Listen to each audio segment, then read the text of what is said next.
Let us talk about coordination.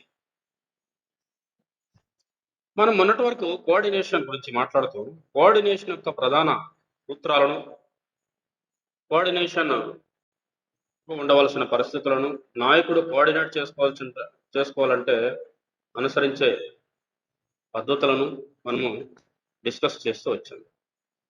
ఈరోజు మనము ఎక్కడ ఆపామో మనం అక్కడే మనం మళ్ళీ డిస్కషన్ స్టార్ట్ చేద్దాం.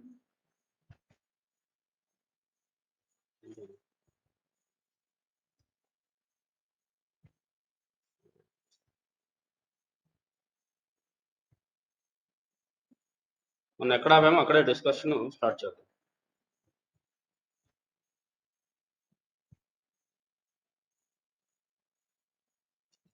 Wait, it is getting some trouble.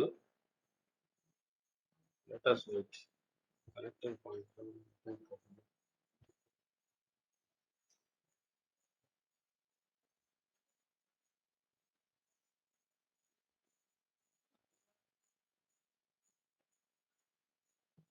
Right,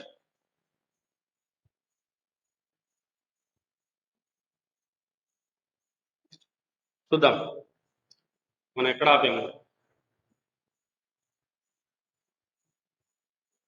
types of coordination, internal and external, horizontal and vertical coordination, external coordination, ఇవన్నీ మనం లాస్ట్ క్లాస్లో డిస్కస్ చేస్తూ వచ్చాము. ఇవన్నీ ప్రిన్సిపల్స్ ఆఫ్ కోఆర్డినేషన్, ఇది చాలా ఇంపార్టెంట్. కోఆర్డినేషన్ కొన్ని సూత్రాలు ఉన్నాయి. Personal contact, continuity, self coordination, early start, dynamic, effective supervision, simplified organisation, effective communication, clear definition of authority and responsibility, effective leadership, reciprocal relationship, clear cut obedience. Clear cut obedience. So ఇవన్నీ కూడా principles of coordination. అంటే సమన్వయం పాటించాల్సిన సమయంలో పాటించవలసిన సూత్రాలు ఏమేమి ఉండాలా? నాయకుడు కనేవాడికి, సమన్వయం చేసేవాడికి, ఎవరైనా సరే ఏ స్థాయిలో అయినా సరే సమన్వయం చేయాలన్నప్పుడు ఖచ్చితంగా పర్సనల్ కాంటాక్ట్ చేసే ఒక అంశము ఉండాలి. అంటే వ్యక్తిగతంగా ఒక వ్యక్తిగతంగా మాట్లాడి, వ్యక్తిగతంగా వాళ్ళ యొక్క సమస్యలను, వాళ్ళ యొక్క బాగోగులను, వాళ్ళ యొక్క పరిస్థితులను తెలుసుకునే ప్రయత్నం చేయాలి. That is called personal contact. Early start, personal contact, continuity, నిత్యం ఉండాలి. సమన్వయం చేసేవాడు ఏదో ఒక గంట, 2 గంటలు, 3 గంటలు చేస్తే కుదరదు. నిత్యము అతడు సమన్వయం చేస్తూనే అంటే నిత్యం కొనసాగే ప్రక్రియగా ఉండాలి సమన్వయం. సెల్ఫ్ కోఆర్డినేషన్, ఫస్ట్ అన్నిటికంటే మించి తనందుకు తాను సమన్వయపరచుకోవాలి. దేంతో తాను సమన్వయపరచుకోవాలి? ఒక వ్యక్తి కోఆర్డినేషన్ చేసే వ్యవస్థ, లేకుంటే ఆ వ్యవస్థలో కోఆర్డినేషన్ జరగాలంటే వ్యవస్థతో ఉండే సంబంధాలను వ్యవస్థ కోఆర్డినేట్ చేసుకోవాలి. అట్ ది సేమ్ టైం వ్యవస్థలో పనిచేసే కార్మికుల మధ్య, శ్రామికుల మధ్య, వర్కర్స్ మధ్య సమన్వయం తీసుకోవాలి. ఫర్ ఎగ్జాంపుల్, నేనున్నాను టీచర్గా మిమ్మల్ని అందరినీ నేను కోఆర్డినేట్ చేయాలంటే ఫస్ట్ నన్ను నేను కోఆర్డినేట్ చేసుకోవాలి. ఫస్ట్ ఏమని కోఆర్డినేట్ చేసుకోవాలి? ఏ విధంగా కోఆర్డినేట్ చేసుకోవాలి? నా టైమింగ్ నేను ఫాలో అవ్వాలి. నా టైం ప్రకారం నేను రావాలి. నా టైమింగ్స్ ప్రకారం నేను తీసుకోవాలి క్లాస్. ఇతరుల టైమింగ్లో నేను జోక్యం చేసుకోకూడదు. ఇవన్నీ కోఆర్డినేషన్ యొక్క ఏమంటుందని సెల్ఫ్ కోఆర్డినేషన్ అంటారు దీన్ని, లేక స్వీయ సమన్వయము. క్లియర్ కట్ అబ్జెక్టివ్స్ ఉండాలి. కోఆర్డినేట్ చేయాలంటే క్లియర్ కట్ ఆబ్జెక్టివ్స్ అంటే లక్ష్యాలు చాలా క్లియర్గా ఉండాలి, ధ్యేయాలు చాలా క్లియర్గా ఉండాలి. అలా ఉన్నప్పుడే మనము సమన్వయం చేసుకోవడానికి అవకాశం ఏర్పడుతుంది. ఇలాంటి కుదరదు. ఇది ఒక నియమ నిబంధనగా మనం చెప్పవచ్చు, ప్రిన్సిపల్స్గా చెప్పవచ్చు. రెసిప్రోకల్ రిలేషన్షిప్ ఉండాలి. ఎప్పుడైనా కోఆర్డినేట్ చేసుకోవాలంటే you must be having a reciprocal relationship with other fellow beings or other organizations. ఎక్స్టర్నల్గా కానీ, ఇంటర్నల్గా కానీ, అంతర్గతంగాని, బహిర్గతంగా కానీ మీరు కోఆర్డినేట్ చేసుకోవాలంటే మన మధ్య ఏముండాలి? రెసిప్రోకల్ రిలేషన్షిప్ అంటే ఇచ్చిపుచ్చుకునే సంబంధం. రెసిప్రోకల్ అంటే ఏంటి? ఇచ్చిపుచ్చుకునే సంబంధం. అట్లాంటి సంబంధం ఉన్నప్పుడే వ్యవస్థ సక్రమంగా అనిపిస్తుంది. లేకుంటే వ్యవస్థ లక్ష్యాలు సాధించడానికి వీలు కాదు. ఎఫెక్టివ్ లీడర్షిప్, వీటన్నిటికంటే మించి క్రియాశీలకమైన నాయకత్వం. నాయకుడే చాలా క్రియాశీలకం, యాక్టివ్గా ఉండాలి. యాక్టివ్గా ఉన్నట్లయితే, ప్రభావవంతం కలిగిన నాయకుడు ఉన్నట్లయితే ఆ వ్యవస్థ ఆ వ్యవస్థలో ఉండే సంబంధాలు సమన్వయం చేయడానికి ఎక్కువగా ఆస్కారము, లేకుంటే ఆ వ్యవస్థల సంబంధాలు సమన్వయం చేయడానికి అవకాశం తక్కువగా ఉంటుంది. కాబట్టి నాయకత్వం అనేది చాలా ఇంపార్టెంట్ ఈ వ్యవస్థ. నాయకుడు విఫలమైతే వ్యవస్థ మొత్తం విఫలమైంది. నాయకుడు విజయం సాధించే విధంగా చాలా యాక్టివ్గా ఉన్నట్లయితే వ్యవస్థ కూడా చాలా యాక్టివ్గా పనిచేస్తుంది. ఎందుకంటే నాయకుడు అంతే అంటారు, యథా రాజా తదా ప్రజ. ఊరికనే యథా రాజా తదా ప్రజ. రాజు ఎలా ఉంటే ప్రజలు అలా ఉంటారు. రాజు చిందులేస్తూ నిద్రపోతూ టైంపాస్ చేసుకుంటుంటే ప్రజలు కూడా ఈ విధంగానే ఉంటారు. రాజు కష్టపడే తత్వం కలిగి ఉంటే ప్రజలు కూడా కష్టపడే తత్వము. కాబట్టి లీడర్షిప్ ఎఫెక్టివ్ గా ఉండాలి చూసుకోవాలి. Clear definition of authority and responsibility. అధికారం అంటే ఏమిటి, బాధ్యతలు ఏమిటి, ఈ రెండింటి మధ్య ఖచ్చితమైన నిర్వచనాలు, డెఫినేషన్ క్లియర్ గా డిఫైన్ చేయాలి. Who is authority, who is doing responsibility. ఎవరు ఆదేశించాలి, ఎవరు పనిచేయాలి, ఎవరు ఆదేశించాలి, ఎవరు విధులు నిర్వర్తించాలి. అర్థమైంది లేదా? ఇవి ఉన్నట్లయితే క్లియర్ గా వ్యవస్థ సక్రమంగా నడుస్తుంది. ఆ వ్యవస్థల సమన్వయం బాగా, లేకుంటే వ్యవస్థ సక్రమంగా ఉండడానికి ఆస్కారం ఉండదు. అన్నిటికంటే మించి ఎఫెక్టివ్ కమ్యూనికేషన్. సమాచారం అనేది ఇచ్చిపుచ్చుకునేది బాగా ఎఫెక్టివ్ గా ఉండాలి క్రియాశీలకి. ఎప్పుడో సామెత ఉంది ఉంటుంది, దొంగలు పడిన 6 నెలల కుక్కలు మురిగితే. అర్థమైందా? సామెత అర్థమైందా? ఏం రాని కుక్కలు ఎప్పుడు మొరగాలి? కుక్కలు ఎప్పుడు మొరగాలి? దొంగలు పడినప్పుడు మొరగాలి. దొంగలు ఇంట్లో చొరబడినప్పుడు మొరగాలి. దొంగలంతా వచ్చి దోచుకుపోయిన తర్వాత వాడు ఊరు దాటిన తర్వాత మరి ఏం ప్రయోజనం? అంటే ఇప్పుడు కుక్కలు అనేవి కూడా కమ్యూనికేషన్ ఇస్తాయి. ఎవరికి? యజమాని. ఇంటి యజమానికి కమ్యూనికేషన్ ఇవ్వాలి కుక్క టైంకే. అట్లనే ఇక్కడ కూడా లీడర్ అనేవాడు కానీ, లేకుంటే కింది స్థాయి అధికారులు కానీ, ఇద్దరి మధ్య ఇచ్చిపుచ్చుకొని ధోరణిలో ఎఫెక్టివ్ కమ్యూనికేషన్ ఉండాలి. అవసరమైనప్పుడు వెంటనే కమ్యూనికేషన్ ఇవ్వాలి. అవసరమైనప్పుడు వీళ్ళు వెంటనే ఆదేశాలు ఇవ్వాలి. అర్థమైందా? కాబట్టి సరైన సమయంలో సమయంలో అవసరాన్ని బట్టి వెంటనే స్పందించి సమాచారాన్ని ఇచ్చిపుచ్చుకునే ధోరణితో వ్యవహరిస్తే వ్యవస్థలో ఖచ్చితంగా ఏముంటుంది? సమన్వయం అనేది బాగా పటిష్టంగా ఉంటుంది ఆ వ్యవస్థలని చెప్పవచ్చు. Simplified organisation. ఆర్గనైజేషన్ చాలా క్లిష్టంగా ఉండకూడదు, సింప్లిఫైడ్ ఉండాలి. The structure of organisation must be very simplified. Simplified అంటే సరళంగా ఉండాలి. వ్యవస్థ అనేది కష్టంగా ఉంటే అర్థం కాదు, సరళంగా ఉంటే అర్థమవుతుంది. పరిపాలన కష్టంగా ఉంటే అర్థమవుతుంది, అర్థం కాదు. సరళంగా ఉంటే, లిబరల్ గా ఉంటే ప్రజలు they can understand better and they can move, they can talk to people. అందుకే మీరు ఒక వ్యవస్థలో కలెక్టర్ ఆఫీస్కి వెళ్ళండి. కలెక్టర్ ఆఫీస్కి వెళ్తే మీరు వ్యవస్థ చాలా సింప్లిఫైడ్ గా పెట్టింటారు. డిపార్ట్మెంట్ వైజ్, ఇది రెవెన్యూ డిపార్ట్మెంట్, గ్రామీణ పంచాయతీ, గ్రామ పంచాయతీ డిపార్ట్మెంట్ ఉంటా లేదా? ఆడ బోర్డులు కూడా senior assistant, junior assistant, superintendent, director, deputy director పేరు రాసింటారు లేదా? ఎందుకు అంటారు? ఎక్కడ పడితే అక్కడ పోయి నువ్వు మాట్లాడాల్సిన అవసరం లేదు. నీకు ఎక్కడ అవసరమో, ఎక్కడ ఏ వ్యక్తితో అవసరమో, ఏ వ్యక్తితో మాట్లాడాలో వాళ్ళతో మాట్లాడడానికి సింప్లిఫై చేసింటారు ఆర్గనైజేషన్. మన కాలేజీలో కూడా రాగానే మీకు బోర్డులు కనిపిస్తాయి. ఈ బోర్డు ఒకటి కనిపిస్తుంది కదా, ఏముందా? సింప్లిఫైడ్ అడ్మినిస్ట్రేషన్ అంటే this is called simplified organisation. ఇప్పుడు రాగానే మీరు చూస్తారు ఈ రూమ్ లో ఏముంది, క్లియర్గా మీరు ఏం చేయకూడదు, ఏం చేయాలి, డూస్ డోంట్ డూస్ ఉన్నాయా?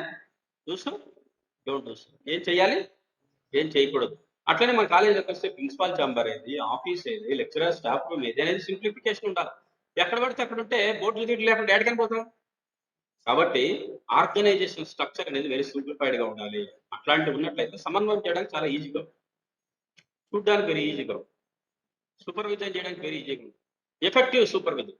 ఎఫెక్టివ్ సూపర్విజన్ అంటే ఏంటి? క్రియాశీలకమైన పర్యవేక్షణ. సూపర్విజన్ ఏమంటాము? పర్యవేక్షణ. పర్యవేక్షణ క్రియాశీలకంగా ఉంటాయి, యాక్టివ్ గా పార్టిసిపేట్ చేయాలి పర్యవేక్షకుడు. పర్యవేక్షకుడు నిద్రపోతే ఎట్లుంటుందంటే, మన పొలాల్లో పనికి తీసుకెళ్లిన యజమాని చింత చెట్టు కింద నిద్రపోతే పని చేసేవాళ్ళు ఆడ నిద్రపోతారు. పని చేసేవాడు సూపర్వైజ్ చేసి, పని చేయించేవాడు సూపర్వైజ్ చేస్తే పని చేసేవాళ్ళు చేస్తారు. పని చేసేవాడే నిద్రపోతే, చేయించేవాడే నిద్రపోతే, సూపర్వైజ్ చేసేవాడే సూపర్వైజ్ చేయకుండా కళ్ళు మూసుకొని నిద్రపోతే వాళ్ళు ఏం చేస్తారు? పని చేసేవాడు వాళ్ళు కూడా నిద్రపోతారు. అంటే పని జరుగుతుందా? సక్రమంగా పని జరుగుతుందా? జరగదు. కాబట్టి సూపర్వైజ్ చేసేవాడు ఎఫెక్టివ్ గా ఉండాలి. అనునిత్యము వర్కర్స్ మీద కన్ను వేసి ఉంచాలి. వాళ్ళు ఎవరు పని చేస్తున్నారు, ఎవరు పని చేయలేదు, పని చేసే వాళ్ళని ప్రోత్సహించాలి, పని చేయని వాళ్ళని శిక్షించాలి. పని చేయని వాళ్ళని శిక్షించాలి. ఆ విధంగా ఉన్నట్లయితే సూపర్విజన్, పర్యవేక్షణ వ్యవస్థలో సక్రమంగా సమన్వయం చేయడానికి అవకాశం ఉంటుందని చెప్పవచ్చు. అన్నిటికంటే మించి డైనమిజం. డైనమిజం అంటే ఏంటి? డైనమిజం అంటే ఏంటి? Dynamic leadership. డైనమిజం ఎప్పుడు ఉల్లాసంగా, ఉత్సాహంగా ఉండాలి వ్యవస్థ. నిద్రావస్థలో ఉండకూడదు వ్యవస్థ. నిద్రపోయే పరిస్థితులు ఉండకూడదు వ్యవస్థలో. కాబట్టి వ్యవస్థ ఉల్లాసంగా, ఉత్సాహంగా ఉన్నట్లయితే ఆ వ్యవస్థ డైనమిక్ గా ఉంటుంది. ఆ వ్యవస్థలో కోఆర్డినేషన్ కూడా డైనమిక్ గా జరుగుతుంది. సో ఇవన్నీ కూడా ప్రిన్సిపల్స్ ఆఫ్ కోఆర్డినేషన్ అని చెప్పవచ్చు. ఇక next techniques of coordination already చెప్పాను మీకు మొన్న. ఇవన్నీ చెప్పాను. ఇవన్నీ ఆల్రెడీ మనం సింప్లిఫై టెక్నిక్స్ అనొచ్చు, ఇంకోటి ఏమంటారు దాన్ని ప్రిన్సిపల్స్ అనొచ్చు. ఇవన్నీ ఆల్రెడీ డిస్కస్ చేసాం. ప్రాబ్లమ్స్ ఆఫ్ కోఆర్డినేషన్ కూడా డిస్కస్ చేశాను. మళ్ళీ ఇది చెప్పాల్సిన అవసరం లేదు.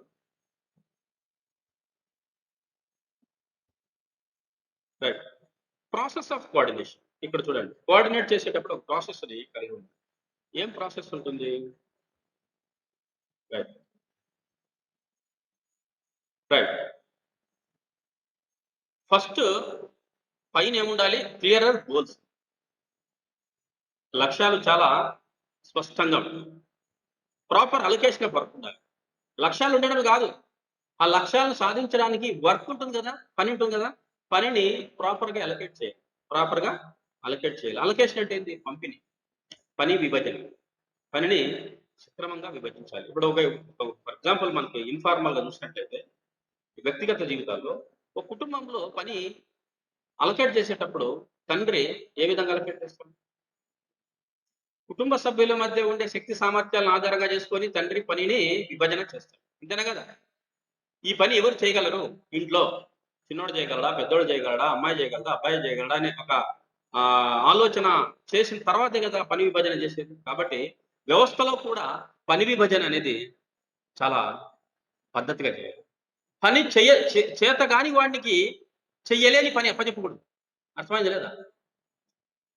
చేత కాని వాడికి ఏ పని చెయ్యలేని వాడికి ఆ పనిని అప్పచెప్పకూడదు. అలా చెప్తే ఆ పని జరగదు. పని చేసేవాడికి అంటే ఏ పని అయితే ఎవరు చేస్తారో ఆ పని వాళ్ళకి మాత్రమే అప్పచెప్పాలి. అలా అప్పచెప్పినప్పుడు ఖచ్చితంగా వర్క్, ఎందుకంటే వాడు చేయగలడు కాబట్టి వాడు చేసి చూపించగలడు, ఎఫెక్టివిటీ ఉంటుంది, ఎఫెక్టివ్ అనేసి ఉంటుంది వర్క్ లో అని చెప్పవచ్చు. కాబట్టి allocation of work is very important in coordination. Coordinate చేయాలంటే ఫస్ట్ పని బాగా సక్రమంగా విభజన చేసినట్లయితే పని చేసేయడం అవుతుంది. ఫర్ ఎగ్జాంపుల్ నేనున్నాను, నేను I can teach better political science. But నన్ను తీసుకెళ్ళి ఎకనామిక్స్ టీచ్ చేయమని పెడితే ఏమవుతుంది? పని విభజన చేసేటప్పుడు నాకు ఏం సబ్జెక్ట్ ఇవ్వాలా? పొలిటికల్ సైన్స్ ఇవ్వాలా?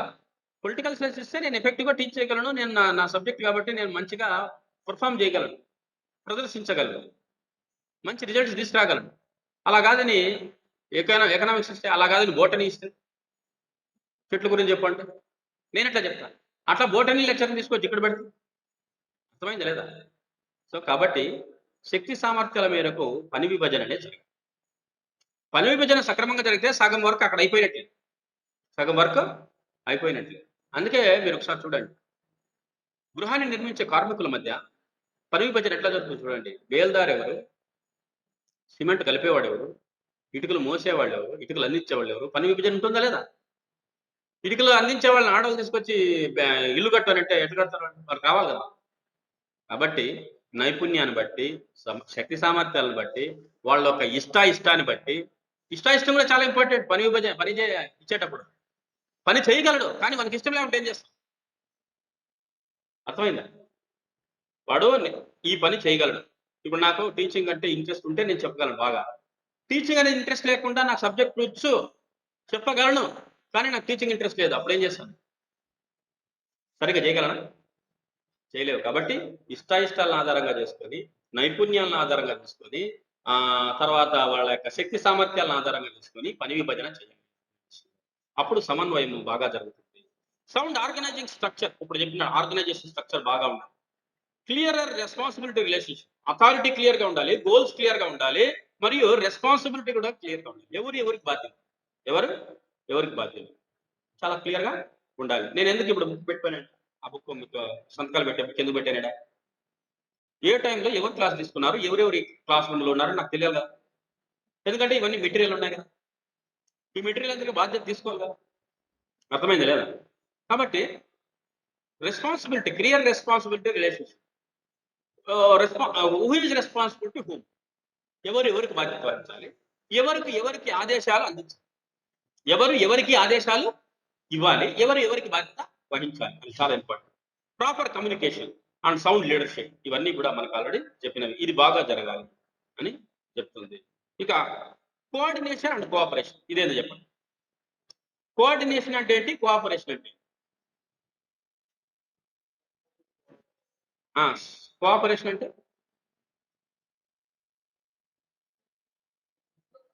ఆడ ఆడ ఆడ చదివి చెప్పండి, ఆడ చదవండి, అక్కడ చదవండి చెప్పండి.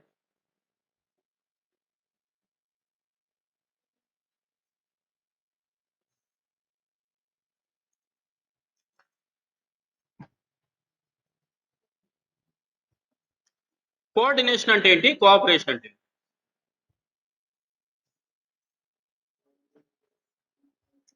coordination is orderly arrangement of efforts to provide unity of action in fulfillment of the common objective, whereas cooperation denotes collective efforts of persons working in an enterprise voluntarily for the achievement of a particular purpose. It is the willingness of individual to help each other. Coordination అంటే సమన్వయము, cooperation అంటే సహకారం. సహకారం అంటే సాయం చేయడం, తమంతకు తామే సాయం చేయడం, voluntarily.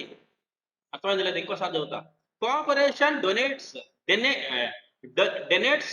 Collective efforts of persons, అందరు వ్యక్తులు కలిసి వాళ్ళ ప్రయత్నాలు చేస్తూ ఏ విధంగా చేయాలి, అందరూ కలిసి మెలిసి చేయాలి.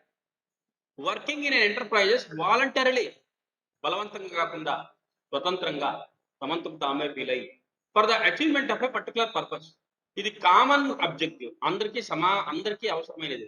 కామన్ అబ్జెక్టివ్ పై దానికి సంబంధించి వ్యవస్థాగత సమస్యలు, వ్యవస్థాగత లక్ష్యాలు కామన్ అబ్జెక్టివ్ వస్తాయి. ఇది పర్టికులర్ అబ్జెక్ట్ అంటే ఒక ప్రత్యేకమైన లక్ష్యం, ప్రత్యేకమైన లక్ష్యం.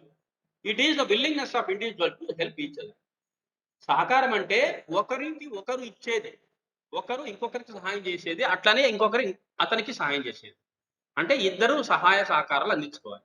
సహాయ సహకారాలు, దాన్నే సహకారము అంటారు. సో సహకారం కూడా ఇక్కడ ముఖ్యమే, సమన్వయమే కాదు. వ్యవస్థలో మనకు కావాల్సిన పనులు జరగాలంటే, లక్ష్యాలు సాధించాలంటే ఏం కావాలి, సహకారం కూడా ముఖ్యమే. సహకారం లేకుంటే పనులు జరగవు. ఎక్కడ వేసిన గొంగలు అక్కడే ఉంటది. ఒక ఎగ్జాంపుల్ చెప్పండి, సహకారం లేకుంటే జరిగే లోపాలు చెప్పండి. ఏదన్నా ఒక ప్రాక్టికల్ ఎగ్జాంపుల్ తీసుకొని చెప్పండి. శివన్న, ప్రాక్టికల్ ఎగ్జాంపుల్ తీసుకొని సహకారం లేకుండా ఉంటే ఎట్లా లక్ష్యాలు, పనులు ఆగిపోతాయి.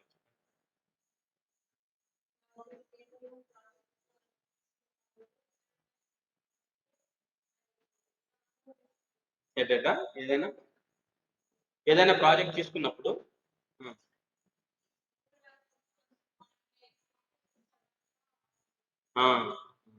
Okay, right. సహకారం అంటే ఎగ్జాంపుల్ ప్రాజెక్ట్ అని కాదు, ఏదైనా work, any work, what ever any work. ఇప్పుడు మన కాలేజీలో వ్యవస్థ, ఇది మన కాలేజ్ అనేది ఒక వ్యవస్థ. సమన్వయం చేయాల్సిన బాధ్యత యాజ్ అ లీడర్ గా ప్రిన్సిపల్ ఉంటుంది. Principal is the whole responsible for coordinating the college. కాలేజీలో ఉండే లెక్చరర్ని, కాలేజీలో ఉండే పిల్లల్ని, కాలేజీలో ఉండే నాన్ టీచింగ్ స్టాఫ్ని, కాలేజీలో ఉండే స్కావెంజర్స్ని, కాలేజీలో ఉండే అటెండర్స్ని, కాలేజ్ బయట ఎన్విరాన్మెంట్ అంటే పోలీసులు, హెల్త్ డిపార్ట్మెంట్, వ్యాక్సినేషన్, ఏటేటివన్నీ ఉంటాయి కదా. అలా మన దిశ యాప్ ఇట్లాంటివన్నీ కోఆర్డినేట్ చేసిన బాధ్యత ఎవరిది, principal. Principal she can coordinate, but without cooperation how can she coordinate? Coordination comes only through the cooperation of the stake holders.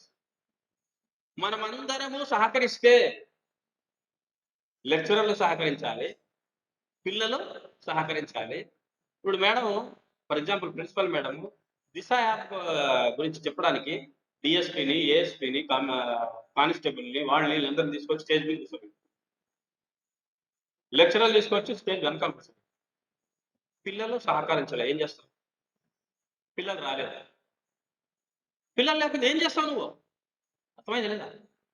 Coordination ఒకటైతే సక్రమంగా పనులు ఎఫర్ట్స్ అంటే arrangement of efforts in orderly, ఒక order ప్రకారంగా. వాళ్ళు లేకుండా నువ్వేం చేస్తావు? ఏం చేస్తావు అంటే సహకారం అనేది కూడా అవసరం. సహకారం లేకుండా ఫర్ ఎగ్జాంపుల్ ఒక అతను స్టేజ్ ఎక్కి గంట 2 గంటలు 3 గంటలు మాట్లాడుతూనే ఉంటారు. వెనక నుంచి పిల్లలు చప్పట్లు కొడుతూ ఉంటారు, టమోటాలు వేసుకుంటూ ఉంటారు, లేదంటే విజిల్స్ వేస్తూ ఉంటారు, దిగిపో అని అరుస్తూ ఉంటారు. వాళ్ళ కోఆర్డినేషన్ లేకపోతే నువ్వు అరిసి ఏం ప్రయోజనం? వాళ్ళ కోఆపరేషన్ లేకపోతే అంటే ఏంటి?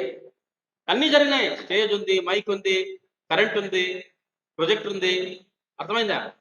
కూర్చున్నారు, గెస్ట్లు కూర్చున్నారు, అందరూ ఉన్నారు. ఇక్కడ నుంచి వెనకాల నుంచి సహకారం లేదు. ఎవరు సహకారం లేదు? ఆడియన్స్ సహకారం లేదు. ఆడియన్స్ సహకారం లేకుంటే మనం అనుకున్న అబ్జెక్టివ్ ఏదైతే అనుకున్నామో, మీటింగ్ సక్సెస్ఫుల్ చేయాలనుకున్నాం, ఆ మీటింగ్ అబ్జెక్టివ్ సక్సెస్ఫుల్ అవుతుందా? కాదు. కోఆర్డినేషన్ తో పాటుగా అంటే ఇక్కడ అందుకే డిఫరెన్స్ చూడండి. Coordination is an orderly arrangement of efforts. మనం చేసే ప్రయత్నాలను, మనం చేసే పనులను ఆర్డర్ క్రమంగా పెట్టుకోవడం, ఆర్డర్లుగా పెట్టుకోవడం, orderly arrangement of efforts to provide unity of action, ఒక లక్ష్యం సాధించడం కోసం, in fulfilment of common objective. ఆ లక్ష్య సాధన కోసము ఒక ఆర్డర్లీ మన ప్రయత్నాలు చేసుకుంటూ వెళ్ళడం, దాన్ని కోఆర్డినేషన్ అంటారు. మరి కోఆపరేషన్ అంటే ప్రతి ఇండివిజువల్, ప్రతి ఒక్కరూ స్వతంత్రంగా సహకరించాలి పని జరగడానికి. ఆ పని జరగడానికి సహకరించాలి. సహకారాన్ని కోఆపరేషన్ అంటారు, సమన్వయాన్ని కోఆర్డినేషన్ అంటారు. సమన్వయం వేరే, సహకారం వేరే. సహకారం కింది స్థాయి వ్యక్తుల నుంచి రావాలి, సమన్వయం పై స్థాయి వ్యక్తుల నుంచి కింది స్థాయి వ్యక్తులను సమన్వయపరచాలి. అర్థమైంది లేదా? ఈ రెండు కింది స్థాయి వ్యక్తులకు, పై స్థాయి వ్యక్తులకు, అంటే ఉన్నత ఉద్యోగులకు, అధమ ఉద్యోగులకు మధ్య ఉండే సంబంధం. కోఆపరేషన్ అధమ ఉద్యోగులు ఇవ్వాలి, కోఆర్డినేషన్ పైన స్థాయి ఉండే ఉద్యోగులు చెయ్యాలి. అందుకే ఏమంటాడు? ఫర్ ఎగ్జాంపుల్ పదవీ ప్రమాణ స్వీకారం చేసిన తర్వాత చీఫ్ మినిస్టర్ జగన్మోహన్ రెడ్డి ఏం మాట్లాడాడు మీటింగ్ చెప్పండి? మీ అందరి సహకారంతో అన్నాడా లేదా? ఏమన్నాడు? మీ అందరి సహకారంతో మనం అనుకున్న లక్ష్యాలను సాధిద్దాము. మీరందరూ సహకరిస్తే నవరత్నాలు నేను మంచిగా అమలు చేయగలను. మీరందరి సహకారంతో నేను మంచి పరిపాలన అందించగలను అన్నాడా లేదా? ఐఏఎస్లు, ఐపీఎస్లు, ఐఎఫ్ఎస్లు, సెక్రటరియట్లో ఉన్న ఉద్యోగులు ప్రభుత్వ ఉద్యోగుల సహకారం లేకుండా నేను పని చేయలేను అన్నాడా లేదా? అంటే ఏంటి దాని అర్థం?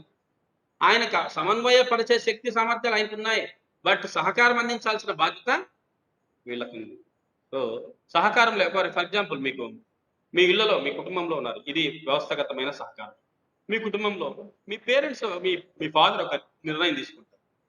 ఈరోజు మన ఇంటికి నా ఫ్రెండ్స్ వస్తున్నారా అని చెప్తారు. మీ అమ్మకు, మీ నాన్నకు, మీ అమ్మకు, మీ ఇంట్లో ఉండే వాళ్ళందరికీ చెప్తారు. పెళ్ళాం సహకరించదు, వంట చేయదు, సమన్వయం చేయాలని. ఏం సమన్వయం చేయాలా? మటన్ తెచ్చాడు, చికెన్ తెచ్చాడు, అన్ని తెచ్చాడు, అది తెచ్చాడు, ఇది తెచ్చాడు, అన్ని తీసుకొచ్చి పెట్టాడు, అవన్నీ సమన్వయం చేశాడు. అన్ని ఆర్డర్లీగా ఎఫర్ట్స్ చేశాడు. ఒక లక్ష్యం, మంచి బిర్యానీ భోజనం వండి పెట్టాలి, అది లక్ష్యం. కానీ ఇంట్లో వాళ్ళు సహకరించొద్దు. సహకారం అనేది చేసే పని ఎవరైతే చేస్తారో వాళ్ళ నుంచి రావాలి. సమన్వయం అనేది ఎవరైతే చేయిస్తారో పని వాళ్ళు చేయాల్సి. సో రెండు వేరుగా మనము చెప్పవచ్చు. కాబట్టి ఒక వ్యవస్థ లక్ష్యాలు సాధించాలంటే సమన్వయంతో పాటు సహకారం కూడా ముఖ్యమే. సహకారం లేకుండా వ్యవస్థ లక్ష్యాలు సాధించడం సాధ్యము కాదు. ఇక్కడ చూడండి, చాలా క్లియర్‌గా డిఫరెన్సెస్ రాశారు. చదవండి సార్. క్లియర్ డిఫరెన్సెస్ అటు చదువు. ఏమున్నాయి? It is the function of management, it is not a function of management. సమన్వయం అనేది నిర్వహణ యొక్క విధి, సహకారం అనేది నిర్వహణ యొక్క విధి కాదు. ఎవరిది? కార్మికుల విధి, శ్రామికుల విధి కావచ్చు, లేకుంటే వాళ్ళ వాలంటరీ కావచ్చు. Coordination is an orderly arrangement of group efforts. Cooperation is willingness to work with others and to help others. ఇతరులతో కలిసిమెలిసి పనిచేయాలని కోరుకునే ఒక ఇష్టం, ఇతరులకు సహాయం చేయాలనే యొక్క కోరిక, ఇది గ్రూప్ యొక్క ప్రజల యొక్క efforts. The early success of organisation depends upon the degree of coordination. అంటే వ్యవస్థ యొక్క విజయం ఎప్పుడు ఉంటుందంటే కోఆర్డినేషన్ మీద డిపెండ్ అయి ఉంటుంది. అది ప్రారంభం, అంటే అన్ని సక్రమంగా చేసుకునే సార్ ప్రారంభం. ఎర్లీ అంటే ప్రారంభం, మొదలు. Coordination is the basis for coordination. Cooperation, ఇది స్పెల్లింగ్ మిస్టేక్ పడింది. కోఆర్డినేషన్ కాదు, cooperation is the basis for coordination. సహకారం అనేది సమన్వయానికి పునాది వంటిది. అర్థమైంది కదా? సహకారం అనేది సమన్వయానికి పునాది వంటిది. Coordination is obtained official. అధికారికంగా కోఆర్డినేషన్ డిమాండ్ చేయొచ్చు, అధికారికంగా డిమాండ్ చేయొచ్చు. నువ్వు అది చేయి, ఇది చేయి అని చెప్పొచ్చు. Cooperation is voluntary service. మళ్ళీ కోఆర్డినేషన్ చేసి, ఇది కూడా స్పెల్లింగ్ మిస్టేక్, మార్చుకోండి. Okay, cooperation is voluntary service. Voluntary అంటే ఏంటి? తమంతుకు తాము ఇచ్చే సేవ. నువ్వు డిమాండ్ చేసేది వేరే, ఈ విల్లింగ్తో ఇచ్చేది వేరే. అర్థమైంది లేదు? నువ్వు డిమాండ్తో చేస్తే, మీరు మీకు విషయం చెప్తారు. మనిషి అనుక్షణము సూపర్వైజ్ చేస్తే ఎఫెక్టివ్గా పనిచేస్తాడా? నమ్మకంతో వదిలేసి పని చేయమని ఒక బాధ్యత చెప్తే ఎఫెక్టివ్గా పనిచేస్తాడు. చెప్పండి, ఎప్పుడు పనిచేస్తాడు బాగా? ఎప్పుడు పనిచేస్తాడు? మనిషికి ఎంతసేపు డేగ కన్నులాగా గమనిస్తూ ఉండడం ఇష్టపడతాడా? మనిషి డేగ కన్నులాగా గమనించకుండా ఉండడం ఇష్టపడతాడా? చెప్పండి. ఎలా ఎలా ఏ విధంగా ఇష్టపడతారు మనిషి?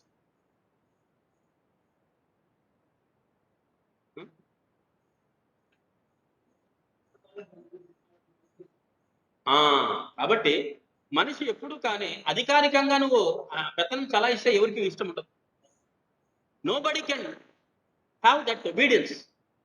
విల్లింగ్నెస్ ద్వారా రావాలి యాక్సెప్టెన్స్. నేను చెప్పి ఇప్పుడు ఫర్ ఎగ్జాంపుల్ నేను యాజ్ ఎ టీచర్గా చెప్తే, నేను అది చేయి ఇది చేయి అంటే వినకపోవచ్చు, బట్ యాజ్ ఎ ఇండివిజువల్గా చెప్తే ఒక వ్యక్తి మీద ప్రేమ అభిమానం ఆప్యాయత ఉన్నప్పుడు అది ఎప్పుడు వస్తుంది? వాలంటరీగా వస్తుంది. Cooperation comes voluntarily. It is a service, it is not a duty. It is not a duty. Coordination is the duty. Coordination is the duty. ఉదాహరణ చెప్తాను 10 గంటలకు మీ క్లాస్కి రావాలి. నేను ఎన్ని గంటలకు రావాలి క్లాస్కి? 11 గంటలకు ఈరోజు రావాలి. 11 గంటలకు క్లాస్కి రావాలి, కానీ నేను రాలేదు. మేడం నాకు మెమో సర్వ్ చేసింది, ఏమని? మీరు 11 గంటలకు క్లాస్కి లేదు. నేనేం చేస్తాను రేపు ఏం చేస్తాను? అది కోఆర్డినేషన్ చేయడానికి ఆమె చేసే ప్రయత్నం ప్రిన్సిపల్గా. నేను రేపు ఏం చేస్తాను అంటే, నా మనసు సరే నీకు 11 గంటలకు ఉండాలి కదా, 10:50కే ఉంటా. 10:50కే ఉంటా, వచ్చి కూర్చోండి పాఠం చెప్పు. సహకారం అనేది నా నుంచి రావాలి. నన్ను ఇక్కడ పెట్టగలవు, కానీ నా చేత పని చేయించగలవా? అర్థమైంది లేదా? సహకారం అనేది సర్వీస్ వాలంటరీగా వచ్చేది. కోఆర్డినేషన్ అనేది అఫీషియల్ డ్యూటీ. అఫీషియల్ డ్యూటీ ఒకవైపు అయితే, ఇది కూడా ఉండాలి. వాలంటరీగా పని చేయాలి, ఇది నా వ్యవస్థ, నా పిల్లలు, నాకు చెందిన పిల్లలు అనే భావన నాలో రావాలి. నాలో రాకుండా నువ్వు 10 గంటలకు రావాలి, లేదంటే నువ్వు రాకుండా నేను ఆబ్సెంట్ వేస్తా. నువ్వు ఆబ్సెంట్ వేస్తే నువ్వు 10 గంటలుగా 9:50కి వచ్చి కూర్చుంటా, అప్పుడు ఆబ్సెంట్ వేస్తా. 9:50కి వచ్చి ఇటు ఇక్కడనే కూర్చుంటా, ఒక్కనే కూర్చుంటా. మీరు వచ్చినా మీతో పాటు చిట్చాట్ చేసుకుంటా, టైం పాస్ చేస్తా. అప్పుడేం చేస్తా? What is the use? What is the use? మన లక్ష్యం నెరవేరుతుందా? నెరవేరదు. అట్లనే మీకు ఇంకో విషయం చెప్పి, పిల్లల్ని కాలేజీ పంపిస్తాం తల్లిదండ్రులు. పిల్లల్ని కాలేజీ పంపిస్తే కాలేజీకి పోతున్నారా లేదా అని ఏదో వారానికి 2 వారాలకో ఏదో ఎంక్వైరీ చేయాలి, అడగాల. బస్ ఎక్కిన తర్వాత వెంటనే ఇంకో బండి వేసుకొని 2 వీలరు బస్ వెనకంటే ఫాలో అయ్యి ఎటు పోతున్నారు, అటు ఇటు పోతున్నారని అయితే నువ్వు చూసినట్లయితే వాళ్ళకి ఏమనిపిస్తుంది? తెలిస్తే సహకరించరు, నీకు సహకారం అందించరు. అంటే నా మీద నమ్మకం లేదు, నేను పని చేసేదని నమ్మకం లేదు, నేను వెళ్తానని లేదా నమ్మకము లేదు. అర్థమైంది లేదా? కాబట్టి సహకారం అనేది ఎట్లా రావాలి? వాలంటరీగా, తనంతకు తానే రావాలి. బలవంతంగా చేస్తే సహకారం రాదు.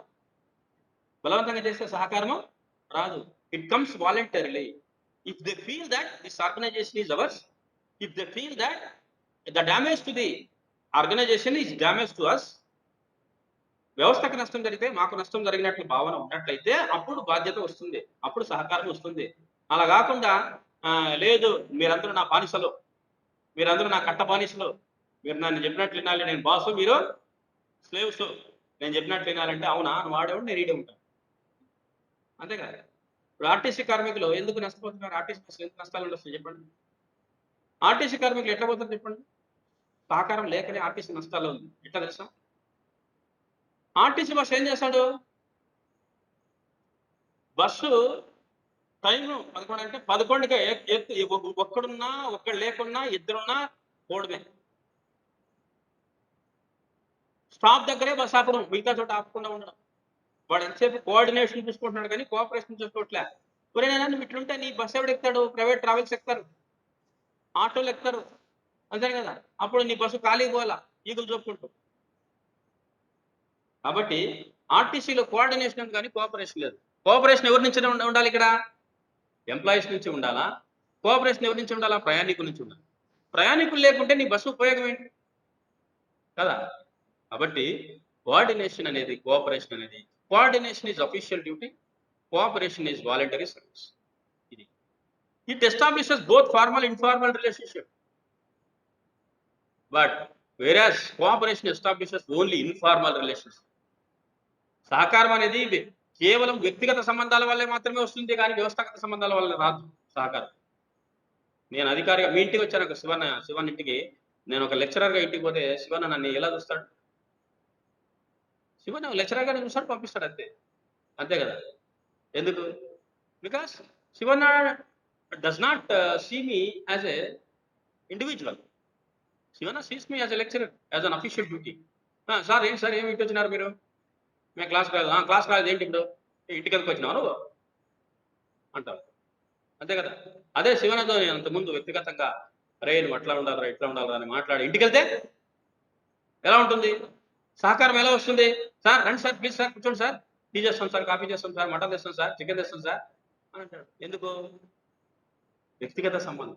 వ్యక్తిగత సంబంధం. నేను అనుకున్న దానికంటే ఎక్కువ సాధించగలను. అప్పుడు నేను ఓన్లీ ఆఫీషియల్ రిలేషన్ మెయింటైన్ చేస్తే, ఇన్ఫార్మల్ రిలేషన్ కాకుండా ఓన్లీ ఫార్మల్ రిలేషన్ మెయింటైన్ చేస్తే నేను అనుకున్నది సాధించలేను. అవతల వ్యక్తి నుంచి సహకారాన్ని నేను పొందలేదు. అట్టనే వ్యవస్థలో సహకారం పొందాలంటే ఇన్ఫార్మల్ రిలేషన్ కంపల్సరీ. సమన్వయం చేయాలంటే ఫార్మల్ రిలేషన్ ఉంటే సరిపోతుంది, బట్ సహకారం పొందాలంటే ఖచ్చితంగా ఇన్ఫార్మల్ రిలేషన్ కంపల్సరీగా ఉండాలి. There is a direct link between the achievement of objectives and coordination. Link ఉంది. అంటే లక్ష్యాలు సాధించడానికి మరియు సమన్వయానికి మధ్య ప్రత్యక్ష సంబంధం ఉంది. There is no such direct connection between cooperation and achievement of objectives. Achievement of objectives అంటే లక్ష్యాల సాధింపు లేక సాధన మరియు సహకారం. ఈ రెండింటికి ఎలాంటి సంబంధమే లేదు. ఈ రెండింటికి ఎలాంటి సంబంధమే లేదు. కాబట్టి ఈ రెండు చూడండి. Therefore, existence of cooperation may prove to be effective condition or requisite for coordination. But it does not mean that coordination originates automatically from the voluntary efforts of the group members. It has to be achieved through conscious and deliberate efforts of managers. Therefore, it can be concluded that cooperation without coordination has no fruit and coordination without cooperation has no root. ఏం చెప్పాడు మీకు? ఇంతకుముందు చరిత్రకు రాజనీతి శాస్త్రానికి మధ్య సంబంధం గురించి చెప్తూ ఫస్ట్ ఇయర్లో చెప్పి ఉన్నారు మీరు? నాకు ఉన్నారు మీరు ఫస్ట్ ఇయర్లో? నాకు లేరు కదా? సెకండ్ సెమిస్టర్ వచ్చినాయి కదా, నేను సెకండ్ సెమిస్టర్లో వచ్చాను కదా. కాబట్టి చరిత్రకు రాజనీతి శాస్త్రానికి ప్రొఫెసర్ శ్రీలే ఒక సంబంధం చెప్తాను, పోలిక. ఇక్కడ అట్టనే కోఆర్డినేషన్ కోఆపరేషన్ ఒక పోలిక చెప్తాను. ఏమని ఇక్కడ చూడండి, ఏ బాబు చూడన్నా ఒకసారి చదువు. Cooperation coordination. Cooperation without coordination has no fruit. Coordination without cooperation has no fruit. Political science హిస్టరీకి కూడా అట్లాంటి సంబంధం ఉంది. ప్రొఫెసర్ సీలీ పేరు విన్నారా? Professor Seeley, CEELY, Seeley. ఆయన ఏమంటాడంటే రాజనీతి శాస్త్రానికి చరిత్రానికి మధ్య సంబంధం గురించి వివరిస్తూ, రాజనీతి శాస్త్రము లేని చరిత్ర ఫలరహితము, చరిత్ర లేని రాజనీతి శాస్త్రం మూలరహితము. మూలరహితం అంటే పచ్చిగా చెప్పాలంటే మూలరహితం అంటే ఏంటంటే వేర్లు లేని చెట్టు. వేర్లు లేని చెట్టు లాంటి. చరిత్ర లేని రాజనీతి శాస్త్రం అంటే చరిత్రను అధ్యయనం చేయకుండా నువ్వు రాజనీతి శాస్త్రాన్ని అధ్యయనం చేస్తే చెట్టు ఉంటుంది కానీ వేర్లు ఉండవు దానికి. వేర్లు లేకుంటే ఏమవుతుంది? వేర్లు లేకుంటే పడిపోతుంది, చెట్టు బలహీనంగా ఉంటుంది. గాలి వచ్చినా వాన వచ్చినా పడిపోతుంది, కొట్టుకొని పోతుంది, అంతేనా కదా? సో దాని శక్తి బలహీనంగా ఉంటుంది, నిలబడదు, చెట్టు బలంగా ఉండదు. అట్లనే రాజనీతి శాస్త్రం కూడా చరిత్ర లేకుండా, చరిత్రను అధ్యయనం చేయకుండా బలహీనమైనది. అందుకే మూలరహితము. మరి రాజనీతి శాస్త్రము లేని చరిత్ర ఫలరహితము అని.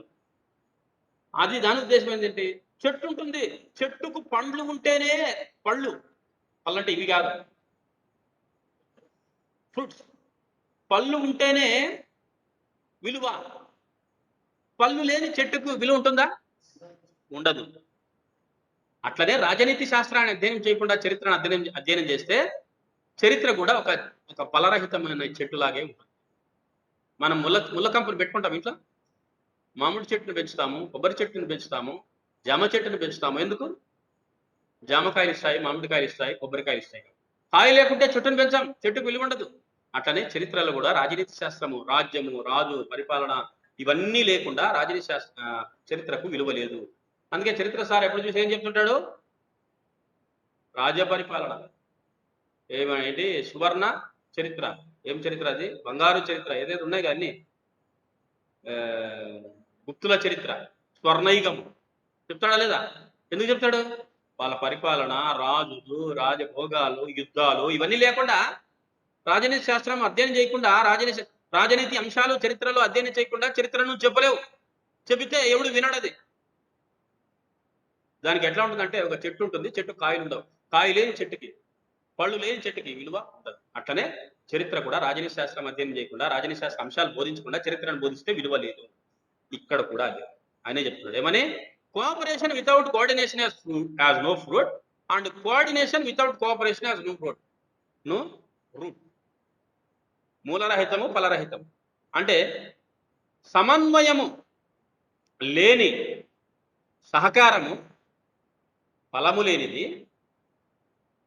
సహకారము లేని సమన్వయము మూలము లేనిది. ఇది రెండు గుర్తుపెట్టుకోండి ఎప్పుడైనా. సో కోఆర్డినేషన్కి, కోఆపరేషన్కి రెండు దగ్గర సంబంధాలు ఉంటాయి. సో దీన్ని మనం వేరువేరుగా చూడడానికి వీలు లేదని చెప్పవచ్చు. ఇక రెఫరెన్సెస్ బుక్స్ దీనికి సంబంధించిన ఒకసారి గమనించండి. Management Stephen P Robbins and Mary Coulter. Management Cannice and విదర్న్ Koontz. Business organization and management C B Gupta. Principles of management J K Jain. www.planet.com. ఇవన్నీ రెఫరెన్స్లు అంటే దీనికి సంబంధించిన పుస్తకాలు. Thank you for your attention.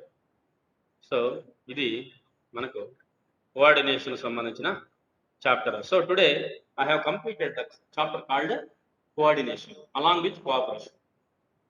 I have completed the chapter called coordination with your cooperation. అర్థమైందా? మీ సహాయ సహకారాలతో సమన్వయము అనే ఒక టాపిక్ ని నేను కంప్లీట్ చేశాను విజయవంతంగా. నా లక్ష్యము నెరవేరింది. ఇక మీకు ఏమైనా డౌట్లు ఉన్నట్లయితే అడగండి. Please let me know if you have any doubts regarding this chapter. Otherwise will go for next chapter. Come let me know. ఏమైనా డౌట్లు ఉంటే అడగండమ్మా.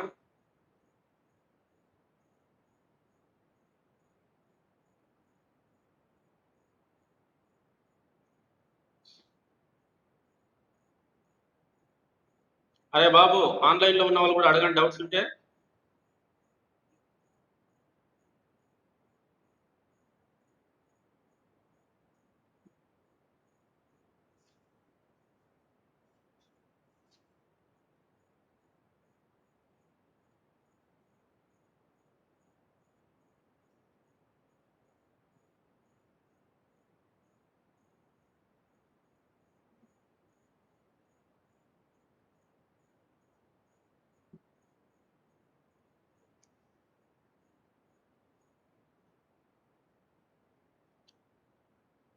సరే, డౌట్లు ఏం లేవా?